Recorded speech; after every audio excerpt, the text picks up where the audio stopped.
Hello and welcome to the Sage of Tarn Alpha version 0.366, November/December 2018. Following the previous version, it became interesting to expand the area since we had the movement as well as the environmental blocks finished. So that's what I've been working with this month.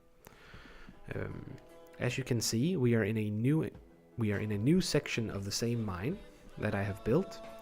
And while I was building it, I also realized that making a level editor would be interesting. Now, looking into the level editor, it would also have to be combined with the saving and loading of the game. So those things have now been pushed to pending since I haven't had enough time during this month to actually look into it. So instead, the new additions to the mine obviously includes this particular area, which is essentially which is to be the tutorial cave. Now it's still under development, but I made a full area here, which includes like various smaller details. Now I still have the older section hidden somewhere, but I'm not going to show you where it is, because you have to find it in order to get out of this area. So that's a little bit of the trick. As you may have noticed, we have a new visual representation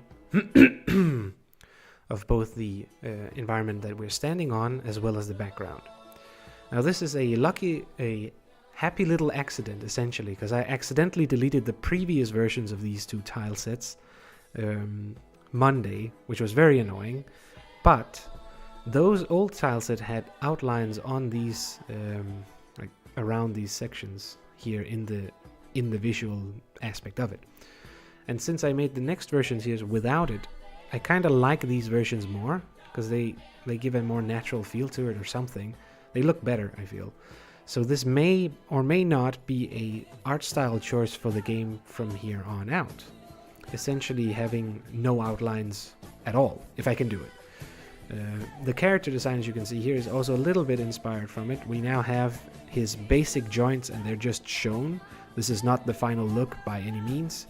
But he has his main circle, the core of him, and his limbs attached to it. So you have an arm here, the neck and head here, the hips, and then the legs, of course. Currently, this is the idle animation that I'm just using for anything, so that's when he's standing.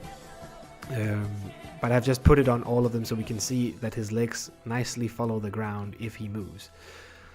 Like they actually touch the ground, essentially. Let's see, what else? Yeah, that is about it for now. I am still lacking. I wanted to work a little bit with the dashing animation that I've described before, where the things should sort of drag behind him.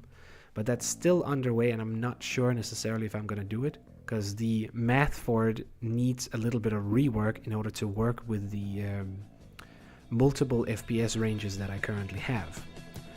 Like, essentially, if you just do it the way it is now, it always stays the same and therefore gets changed whenever you swap the FPS.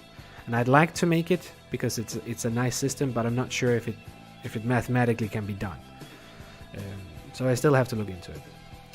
And that is essentially what we have for this update.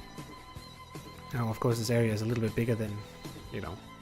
It's a nice little thing.